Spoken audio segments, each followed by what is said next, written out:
Assalamualaikum anak-anak kelas 3 Oke, kita masuk ke tema 2 yang kemarin ya. Melanjutkan yang kemarin, tema 2 subtema 1, pembelajaran yang kedua. Kemarin kalian sudah belajar tentang ampar-ampar pisang, nyanyi lagu ampar-ampar pisang.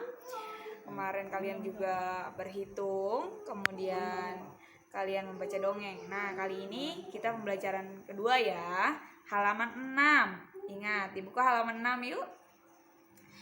Kita akan membahas tentang PKN 3.1 tentang Pancasila ya, dan Bahasa Indonesia 3.8 yaitu mendongeng.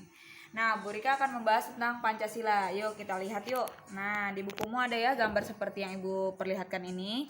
Ini namanya gambar Garuda Pancasila. Pancasila adalah dasar negara Indonesia. Nama Pancasila berasal dari bahasa Sanskerta. Panca artinya 5, sila artinya dasar. Pancasila artinya 5 dasar. Terdapat gambar perisai berupa jantung yang digantung dengan rantai pada leher Garuda. Simbol sila pertama adalah bintang. Bintang melambangkan sebuah cahaya yang memancarkan sinarnya untuk kehidupan manusia. Latar belakangnya warnanya hitam. Kenapa hitam? Karena warna alam yang mengandung arti bahwa berkat rahmat Allah adalah sumber dari segalanya. Bunyi sila pertama Pancasila adalah ketuhanan yang Maha Esa. Ada 2 contoh untuk pengamalan sila pertama Pancasila ini. Contoh pertama yaitu di sekolah. Biasanya kita berdoa sebelum dan sesudah belajar. Bermain dengan siapapun tanpa membedakan agamanya. Menghormati teman yang berbeda agama. Kemudian contoh yang di masyarakat, menjaga kerukunan dengan tetangga walaupun berbeda agama, menghormati tetangga yang sedang beribadah, dan ikut menjaga keamanan rumah ibadah yang sedang merayakan hari besarnya. Seperti itu ya, contoh-contoh dari pengamalan sila pertama Pancasila. Nah, sekarang kita baca yuk kisah pohon tomat dan pohon mangga dongeng. Nah, ini pohon tomat. Siapa yang pernah lihat pohon tomat? Kecil, imut, buahnya banyak, enak. Ini pohon mangga. Gimana sih ceritanya? Nih, dengerin Bu Rika ya. Kisah pohon tomat dan pohon mangga. Di suatu negeri tumbuhan, tinggallah 2 pohon yang bersahabat. Sejak kecil mereka bermain bersama. Pohon tomat dan pohon mangga bersahabat dekat. Mereka bukan hanya bermain bersama, tetapi juga sering saling bercerita tentang keadaan masing-masing. Mereka pun tumbuh dengan baik. Pohon tomat tidak bisa lagi bermain dengan pohon mangga karena pohon tomat tidak bisa mengikuti pertumbuhan pohon mangga yang semakin besar, semakin tinggi pohon mangga. Perbedaan itulah yang membuat persahabatan antara pohon tomat dan pohon mangga menjadi renggang. Pohon tomat tidak bisa menerima keadaannya yang kalah tinggi dan kalah besar dengan pohon mangga. Dia merasa bahwa Tuhan tidak adil. Dia ingin tinggi dan besar seperti pohon mangga, kata pohon tomat. Pada suatu hari, pohon tomat bangun dan menyadari ada yang berubah dalam tubuhnya. Ada buah-buah kecil yang tumbuh di ranting-rantingnya. Pohon tomat dengan bangga menemui pohon mangga dan memamerkan buahnya. Pohon mangga merasa iri dengan pohon tomat yang sudah berbuah. Dia sedih karena tidak memiliki buah.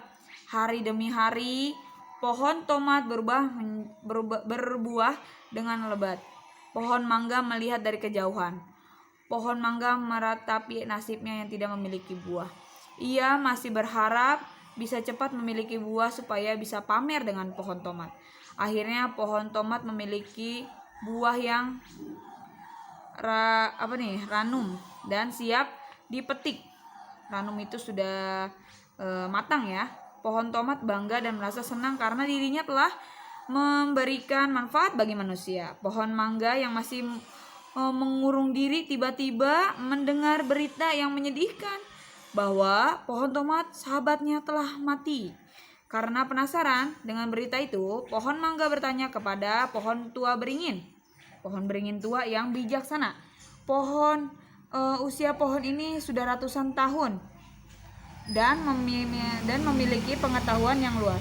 Pohon tomat memang cepat menghasilkan buah, namun usianya hanya sampai dia berbuah. Setelah dipanen buahnya, Pohon tomat akan mati, usianya tidak lebih dari 5 bulan, kata pohon beringin tua. Lalu mengapa aku belum berbuah juga? Tanya pohon mangga penasaran. Kamu akan berbuah sekitar 4 atau 5 tahun. Usiamu juga bisa bertahun-tahun lamanya, kata pohon beringin tua. Pohon mangga akhirnya pulang dengan pemahaman atau pengetahuan baru dalam hidupnya. Dan dia tidak lagi iri dengan pohon-pohon lainnya yang mempunyai kelebihan dibandingkan dirinya. Karena setiap pohon ternyata mempunyai kekurangan dan kelebihan. Tetapi yang lebih penting, pohon mangga menyadari bahwa setiap pohon diciptakan berbeda-beda satu dengan yang lainnya. Kita harus bangga dengan apa yang kita miliki, dengan apa diri kita ini, dengan apa adanya. Terima kasih. Itulah kisah dari persahabatan pohon mangga dan pohon tomat. Oke, dari sini kita bisa ambil hikmahnya ya. Nah, tulis yuk pesan moral pada dongeng tadi Ibu bacakan. Pesan moralnya apa sih? Kita tidak boleh sombong.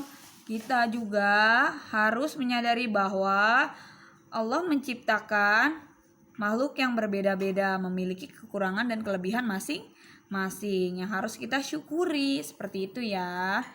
Nah, Ibu sudah siapkan di Google Form macam-macam jenis pohon ya. Ada pohon apa saja, nanti kalian tinggal klik doang. Ibu ada gambar-gambarnya di situ, ada 5 pohon. Kalian tinggal pilih itu masuk pohon apa ya. Ada beberapa pohon, tinggal pilih ya. Selamat mengerjakan. Dah, assalamualaikum.